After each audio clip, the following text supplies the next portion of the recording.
Breaking news din mga kapatid, nagkakagulo ngayon no sa Israel dahil lang sinabi ng Iran ay aatake daw sila in just 5 days no, in 5 days mga kapatid mula nung atakihin sila ng Israel mga tol, at tinarget nga yung kanilang mga missile manufacturing facilities at yung kanilang mga military base no. Ang sabi nga rito sa report, panic in Israel as Iran says attack in 5 days, IDF's new move after failing to stop strike last time no mga kapatid. So sabi rito sa report, wala rito sa Hindustan, yan no. In response to Iran's recent threats, the Israeli Defense Forces IDF are on high alert following an attack that occurred just days earlier. As tensions escalate, the IDF confirmed that it is testing rocket sirens in two northern towns, Meona and Ben Ami, to prepare for potential missile strikes. This testing comes in light of Iran's claims that it plans a significant retaliatory attack on Israel before the US elections on November 5. So napakalapit na mga kapatid, no? Napakalapit na. November 1 ngayon.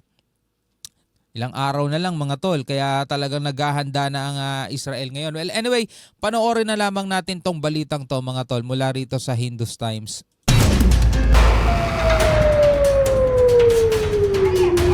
After failing to stop Iran's last attack, IDF panics over new threat.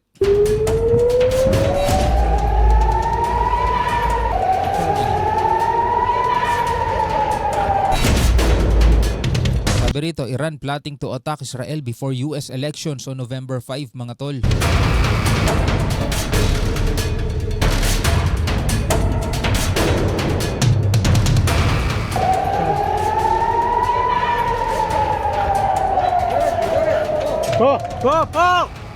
So sabi naman, no October 31 kahapon, Israeli military on October 31 said it was a testing, no, testing lang to, no, yung pinapatunog na siren, rocket sirens in two northern towns.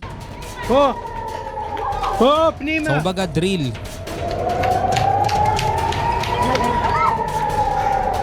Yan yung mga tunog na hindi mo gugustuhin marinig, no?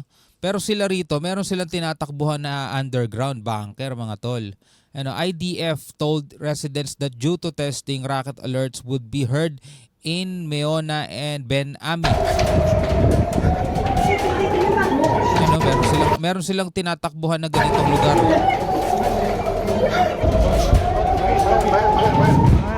IDF added that in case of actual attack, the sirens will sound twice times of Israel.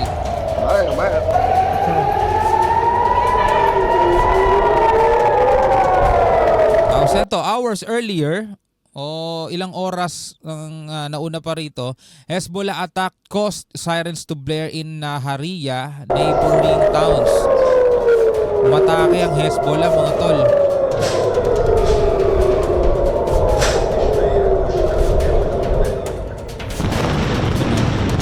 IDF admitted that several enemy rockets had hit Israeli land in the Upper Galilee area, no? So hindi nila na-intercept mga tol.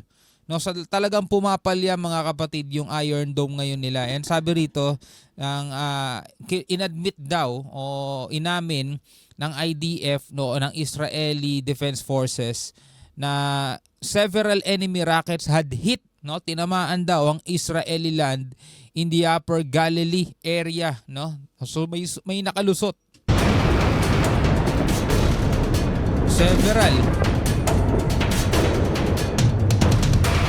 Hezbollah pa lang ang tumarget sa kanila, paano kaya kung ang Iran is tinutuo, no, yung sinabi nilang magpapakawala sila ng 1,000 ballistic missile mga tol, di mas marami yun. IDF said the rockets impacted open ground, not settled areas, while one drone was downed.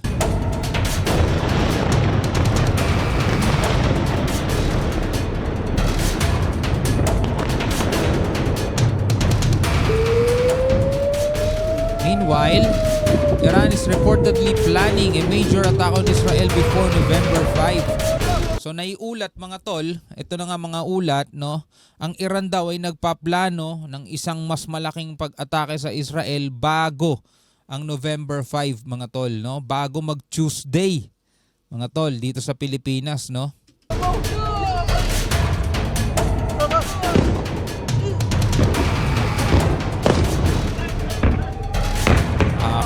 talaga.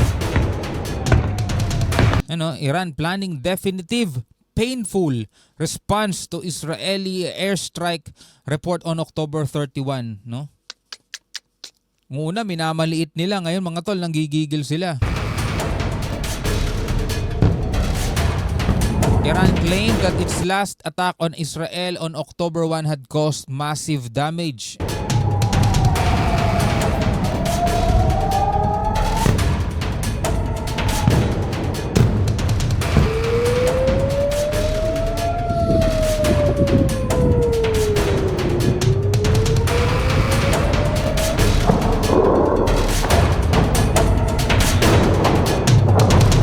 Ito na, yung October 6 na, October 26 naman, bumawi ang Israel sa Iran.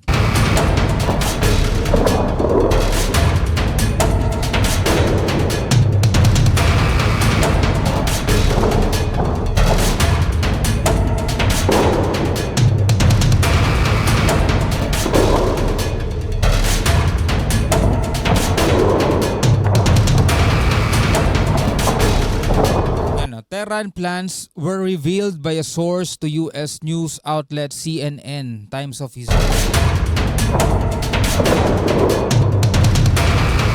Grabe, palala na talaga ng palala mga nangyayari dyan, no?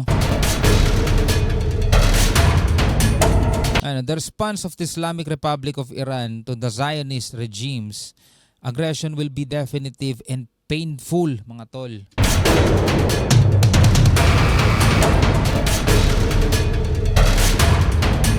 Yun ang babala, mga tol, ng Iran sa Israel.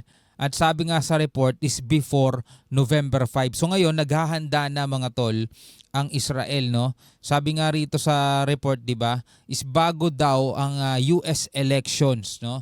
So following its missile strikes on October 1, which Iran asserted caused substantial damage to military sites, the IDF also reported recent incidents where Hezbollah rockets triggered sirens in Nahariya, confirming that some enemy projectiles hit open ground in the Upper Galilee region.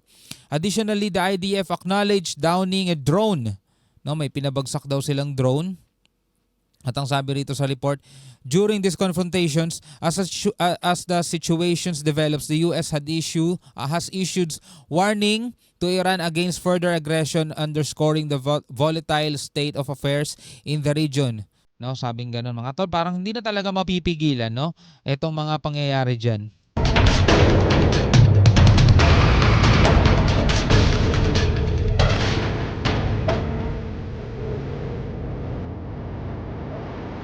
Grabe. Nakikita natin, mga kapatid, ang kaganapan dito sa Middle East. At kasabay niyan, 'di ba, yung mga kaganapan naman ngayon sa Russia at Ukraine, na kung saan nga ay nagpadala pa si Kim Jong-un ng North Korea ng libo-libong mga sundalo niya, mga tol, para lumaban para sa Russia. At the same time, ngayon lang, mga kapatid, ngayong araw na to, na-report din na sila naman ay nagpakawala, no, ng pinakamalakas daw na ICBM missile, mga tol, yung Intercontinental Ballistic Missile, na kayang umabot, mga tol, sa kalupaan naman ng Amerika. Grabe mga kaganapan ngayon, no? Tapos ito pa, China, Taiwan. Ay, grabe. Anyway, bilang isang Pilipino, ano masasabi mo dyan? Comment ka na lamang sa ibaba. Hanggang sa muli, ako nga pala si Shobal D. Peace out.